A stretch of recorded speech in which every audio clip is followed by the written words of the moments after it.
Hey everybody, how you doing? I'm Dr. Boyce Watkins from the Black Business School and the Black Wealth Boot Camp. Um, I wanted to talk to you about college athletes and mainly the fact that the NCAA, basically by profiting enormously off of vast amounts of unpaid labor, is committing one of the great racial economic crimes of the 21st and 20th century. The NCAA is one of the most exploitative, damaging organizations in the history of this country. They don't physically abuse the athletes so much, although you have seen football and basketball players suffer injuries that killed them or paralyzed them for life. In some cases, finding out that the NCAA wasn't even willing to foot the bill for some of these guys that get paralyzed or get brain damage, with the concussion thing and whatnot. And I think that now is the time where chickens come home to roost for the NCAA. 20 years ago, when I first started making these arguments, when I first started writing about this, when I was back at the University of Kentucky, which has a massive multi-million-dollar basketball program, I remember being a little bit frustrated. Here I was a graduate student in economics and working on my PhD, and I would write in the campus paper. And I remember one of the basketball players coming to me, and I don't want to say his name, I don't want to get him into trouble, but I remember him coming to me and saying, the coaches don't want us reading your articles. And I said, well, I don't understand why. He said, basically, it's because you keep explaining why we're being ripped off, why we should get paid. And he said, so we have to sneak and read your articles. And I thought that was really interesting because what it did was it reflected the fact that that primarily white control of media, it allows the people to sort of form a divide between educated black people and, say, professional athletes and college athletes. There's a lot of campuses that I would never be invited on to speak. There are a lot of NBA players whose coaches probably wouldn't want them hanging out with somebody like me because I would probably encourage them to use their power for something greater than just dunking a basketball. I think that most of us understand that all of us owe a debt to the community from which we came. That's me, you, and everybody watching, everybody who's thinking about this. So I remember, writing about this and being kind of upset because I started just seeing things. I remember I tutored a football player who told me that he wanted to major in engineering and that so much pressure was put on him by the football program that he had to change his major to something stupid. I don't remember what it was, but it was something silly. And the poor guy, he ended up getting injured. Years later, his life is not a fraction of what it could have been, what it should have been. He was a very good student in high school, took pride in being an intelligent black man. But unfortunately, sports kind of sucked something out of him. It drove his life in a different direction. And I fault the university for this because they're good at giving you the rah-rah speech and motivating these 18-year-olds to get out on the football field and the basketball court. But somehow they throw their hands up in deniability when it comes to getting these same young guys to study. Believe me, if they put the same penalties on them for not studying that they put on them for not playing well, they'd be the best students on the campus. I've seen this up close, and I've been on campuses for 20 years. When I taught at the University of Kentucky, Indiana University, Syracuse University, the Ohio State University, and the University of Rochester. So 4 out of 5 of those schools have big-time athletic programs. So I've seen these atrocities up close. I remember seeing an athlete who could not read, and he kept getting passed because he was going to make $20 million for the school on the basketball court. Years later, this athlete goes broke. I don't know, he might still be illiterate. And so, to some extent, the NCAA is very hurtful and harmful to its athletes, particularly the black ones. And I'll tell you what, I saw this great article today in the Washington Post by an attorney by the name of Donald Yee. And I recommend that you read this article. The title of the article is "College Sports Exploits Unpaid Black Athletes, but They Could Force a Change." So I don't know Brother Yee, but I like his style. I love the article. It was well written. He breaks down all these points really well. I will say this. I've been arguing on this issue for many years, by going on CNN and stuff like that. You can probably find the stuff on YouTube. And I can tell you, every single time I've been called to a debate on whether or not athletes should be compensated, the NCAA never shows up. They don't show up. And I believe that they don't show up because even they know that what they're doing is wrong. Even they are stunned that this is allowed to continue in America. It's almost like an abusive husband who punches his wife in the face, and he's shocked that she doesn't file a police report or a restraining order. So he keeps punching her in the face because he knows she's not going to do anything. If you really want to understand the power of the black athlete, just think about the University of Missouri and what happened when the athletes refused to play, when they were going to boycott on the football field if the president didn't resign. Well, as soon as they spoke up, as soon as they jumped in that fight, it was over. It was a knockout punch. That president was gone. He resigned the next day. So the black athlete, to some extent, can be described as like a sleeping giant in our society. When he wakes up, when his mind wakes up, and his consciousness goes beyond what's happening on the court or just in his own family or just in his own bank account, he becomes one of the most powerful, heroic, yet terrifying individuals on the entire planet. The black athlete, when they wake up, when you have that spirit of, say, a Muhammad Ali or a Jim Brown, suddenly you go from being the best athlete, the best asset in a racist society, almost like a racehorse or something like that, to being a big threat, the biggest threat in a racist society. That's why Jim Brown, as great of an athlete as he was, he's never been portrayed very well. Whether you're talking about mainstream media, you're talking about white folks. Even if you watch that movie about Floyd, I think it was Floyd Little, who won the Heisman at Syracuse, he came after Jim Brown. Jim Brown got him to come to that school. And they portrayed Jim Brown in this film like he was just some angry radical Negro. But they gave Floyd this glaring portrayal because he was the black man who was convinced by his coach not to participate in the civil rights movement, not to get involved with black people who were fighting for our freedom. So ultimately, it's a big old mess. And let me just give you some numbers. Let me just give you some numbers to kind of help you understand the sheer magnitude of this atrocity. And I want to thank Brother Yee for writing this great article, because I'm going to just grab some numbers right out of his article. It was that well written. First thing he mentions is he talks about the upcoming NCAA championship in college football. He mentions that each conference is going to get $6 million just for playing in the game. He says the organization that runs the playoff made $470 million. Now, I don't know if he's saying that that's over. He says the organization that runs the playoff, a Delaware headquartered corporation that's separate from the NCAA, takes in about $470 million each year from ESPN. And I think that that's due to the $11 billion deal that ESPN signed with college football. The coaches, Dabo Swinney, he made $3.3 million at Clemson last year. Nick Saban at Alabama is going to rake in $7 million. At most of these universities, the football or basketball coach is usually the highest paid person on the entire campus, more than all the faculty, more than all the surgeons, and usually more than the university president. That's how outrageous it is. While at the same time, the same entity that will gladly pay a coach $5, $6, $7 million a year says that it can't afford to give athletes anything. That if your mama's at home on welfare about to be evicted and you're bringing millions of dollars in for this university, they can't afford to help your mama. Your mama just needs to be out on the street. This is racial. This is racial. People want to make it into just a labor issue or just an athlete issue or whatever. No. This is a race issue as well. It's as much a race issue as anything else. The NCAA extracts at least $1 billion a year out of the black community. This is an exploitative business model that would not be allowed to exist for almost any other group of people in America. The reason they get away with the abuse is for the same reason that you can easily get away with murdering a black man, because we know black lives don't matter.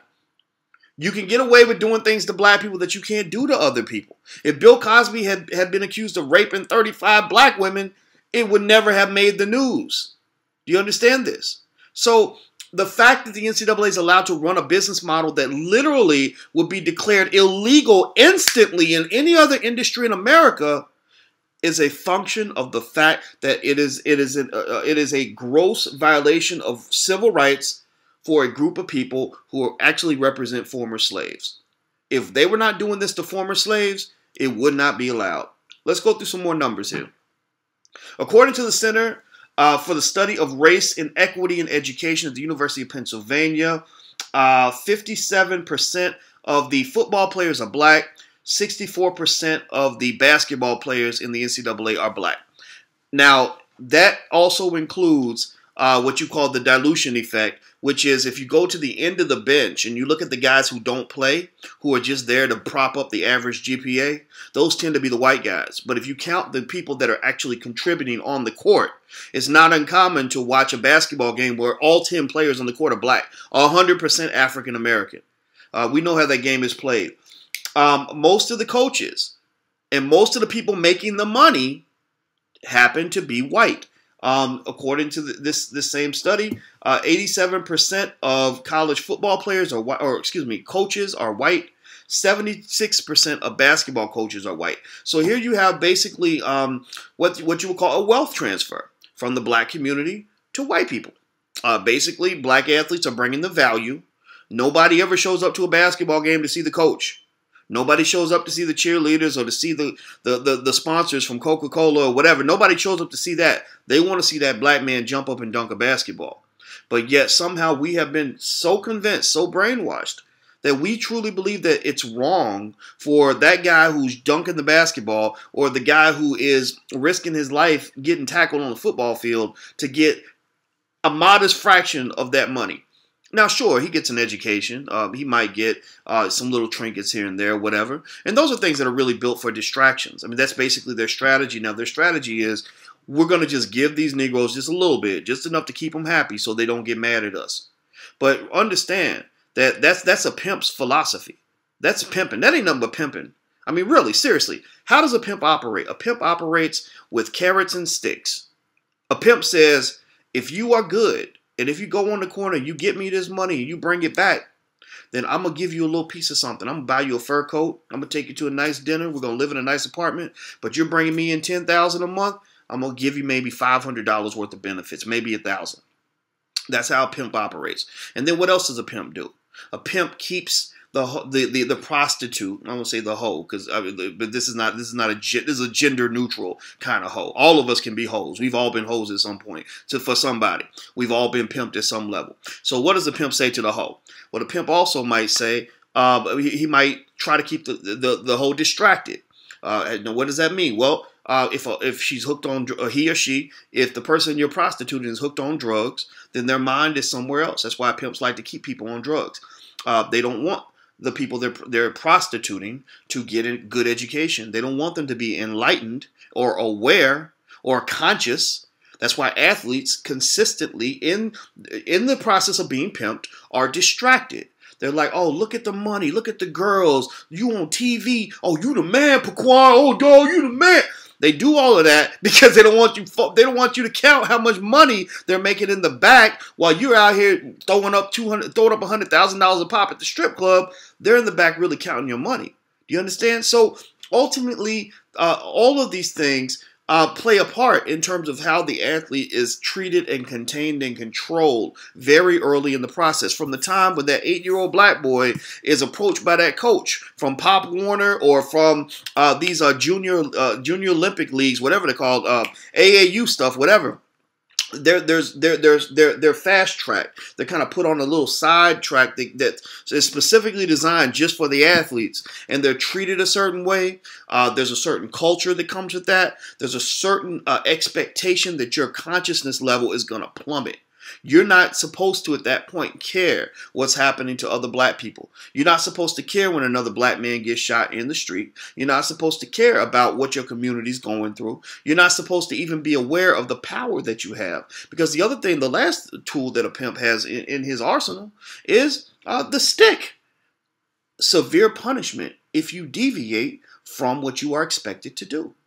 What does a pimp say? A pimp says, okay, if you do these things for me, I'm going to reward you. But if you get out of line one bit, if you ask the wrong questions, if you do one thing that deviates from what I need you to do, I'm going to smack you, the smackdown. What does the NCAA do? If you read the list of rules that are in place to control athletes by the NCAA, the manual is this big. Every little thing. I remember hanging out with a basketball coach once who literally told me that she could not give a prospect a bag of Skittles because she was afraid it would be an NCAA violation.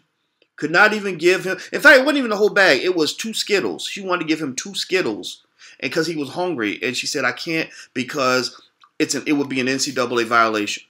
That's how strict the rules are in terms of all the things that they do not want athletes to do. Athletes can't go out and sign an autograph and be paid for their own autograph.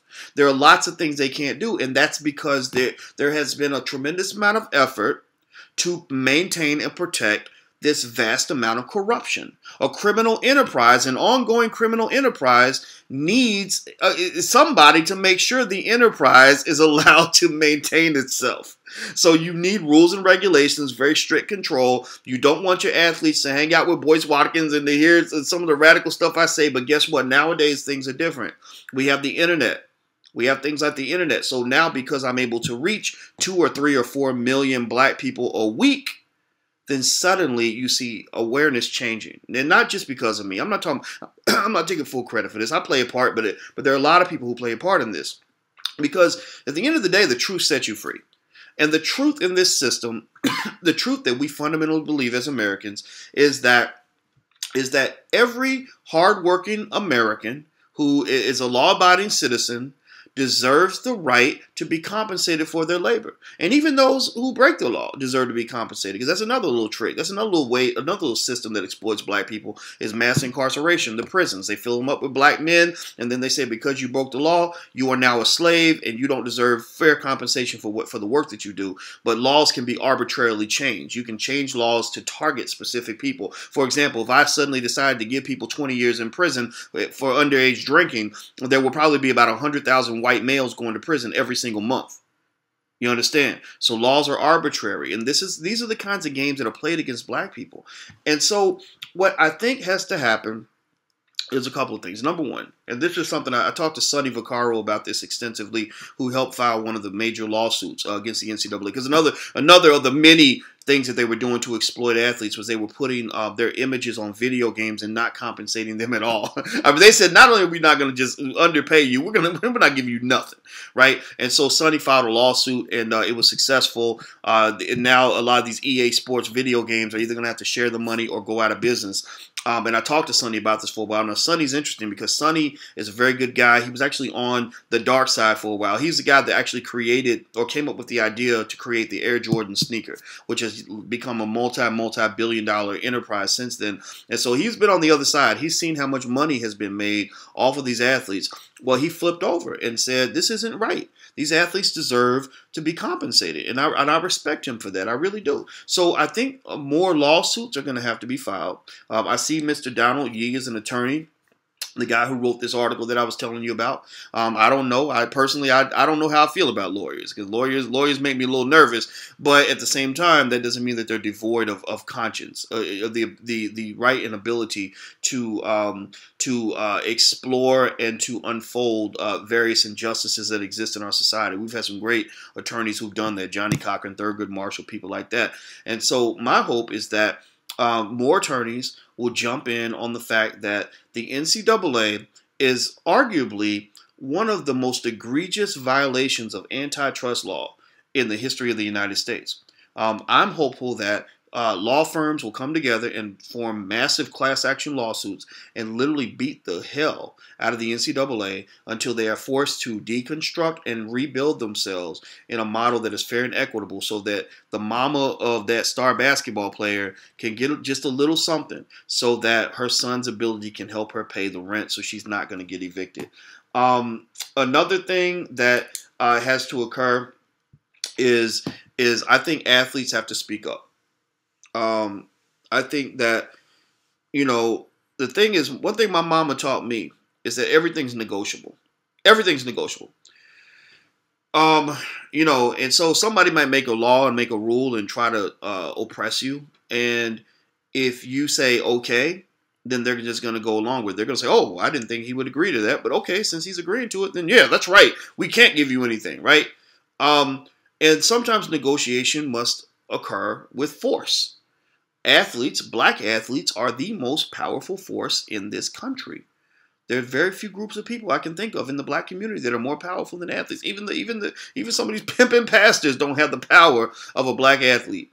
And so I think organization is critical. I think athletes that come together and say, you know what, we're going to come together to protect our common interests, but we're also going to protect the interests of the people who made us into who we are. How can you climb to the top of the world and forget about your mama who's back home in the projects, still suffering, still dodging gunshots? Seriously. Seriously. And some athletes get it right. You see Derrick Rose with Chicago Bulls has done amazing stuff to reconnect to Inglewood, where a lot of young black men just like him are being murdered on a daily basis. And they're being murdered because they're not 6'3", 6'4", whatever Derrick is, with a great jump shot. You understand? So what I would love to see is more athlete organization to protect their common interests, the interests of the people they care about, and the interests of the black community at large. I think that many athletes are intelligent enough to speak up on important social issues. I think that many athletes are smart enough to realize that the best way to get on the right side of history is that when you hear the rest of the black community say Black Lives Matter, then you say it too. Stop being scared and stop just living for a basketball. One of the worst things I ever heard an athlete say, I'm going to say this and I'm done. Or in my whole 20-something years of teaching, one of the worst things I ever saw an athlete say, and this wasn't an athlete that was actually in my class. It was an athlete I read about in ESPN, the magazine. I remember he said, and it was Vince Young, and he was on the cover of ESPN, the magazine. And if I'm not mistaken, the quote on the cover said something like, "I was born to play football at the University of Texas." And at that moment, I felt so bad for him. I really felt sorry for him. And the reason I felt sorry for this brother was because I said, here is an intelligent black man. He's clearly brilliant. You can't do what he does at the level he does it without your neurons firing at such a rapid level that you're probably a genius in certain things. Here's this brilliant young black man who could have been anything, who's going to have a long life after his knees go out and he can't play football anymore, who has decided, or who's been taught, who's so brainwashed that he believes that his sole purpose for existing on this earth is to serve this big racist university as one of their their big cash cows, one of their prize Negro athletes. That disgusted me, because effectively what he's saying is, I'm a tremendous athlete I'm a tremendous asset for the University of Texas, but I'm not at all an asset for anything or anybody else. I can't be an asset to my community. I can't be an asset to my wife and my children later on. That's not what I was born to do. I mean, you're not born, as a black man, you're not born to be a damn athlete. You're born to be somebody's daddy. You're born to be a leader. You're born to be a human being who makes a difference in the world other than what you do on the field. And what a lot of guys, I think, don't understand is that your athletic career is going to be very short compared to the rest of your life. A lot of guys, I don't know if I feel more sorry for the guys who get drafted or the ones who don't. First, you have this whole slew of millions and millions of young black men all lining up saying, I'm going to be the next LeBron or I'm going to be the next whatever. So they all commit their lives to sports and the culture that comes with it, getting concussions, getting hit in the head so many times that you can't remember your name eventually, and or you're risking paralysis or taking steroids and all these drugs and painkillers they take to keep you out on the field where they're doping you up just like a KFC chicken or like a piece of steak that they're going to serve on the table, and you dedicate yourself to this. And then you think it's going to last forever, and it doesn't. It lasts until you find out that you're not good enough to play at the college level, or you get to the college level and find out that you're not good enough to be a star. You're not going to go to the NFL or the NBA, or maybe you luck out and get to the NFL or the NBA, and your career lasts until you're maybe 22, 23, 24, 25 years old, and then you got the rest of your life to live. And if you have no education, no planning, significant brain damage, broken down body from broken bones and drugs you've been taking in order to keep yourself on the field, maybe a couple babies mamas because you got caught up in the culture and all the women and all this other stuff, your life becomes a mess. So brothers have to be smart. You've got to represent your interests and represent the interests of the people who care about you and go beyond this whole idea that says, I was born to play football at the University of Texas. No, you were born to be so much more. So I think sports can be an important part of a person's development. The way I became a straight A student in college was I basically took everything I learned from sports. I ran track. That was my thing. I was captain of the track team. And I took every principle I learned from sports about hard work, consistency, determination, fighting through obstacles, setting goals, all these things, and I applied it to academics. And as a result, I became the absolute greatest student that most of my teachers had ever seen, even though I went all the way through school with people telling me that I wasn't as smart as the other kids. So understand that your talents are transferable and that the stuff happening off the field is more important than what happens on the field. Look at the template of Muhammad Ali, who was a great athlete in his own right, but he was also such a man of the people that the people elevated him and he elevated them, and he's now recognized as the greatest athlete of the 20th century. That is the model and the prototype of the black man in America. I hope that people will embrace this because the NCAA, as far as I'm concerned, they're taking advantage of the blindness, the cowardness, the lack of foresight, etc., that exists within our community. If we never realize that we're being pimped and we never stand up to the pimping, then the pimping will continue. So that's all I want to say. Well, I'm Dr. Boyce Watkins from the Black Wealth Boot Camp and the Black Business School. I hope you guys have a wonderful day, and I will talk to you soon. Peace.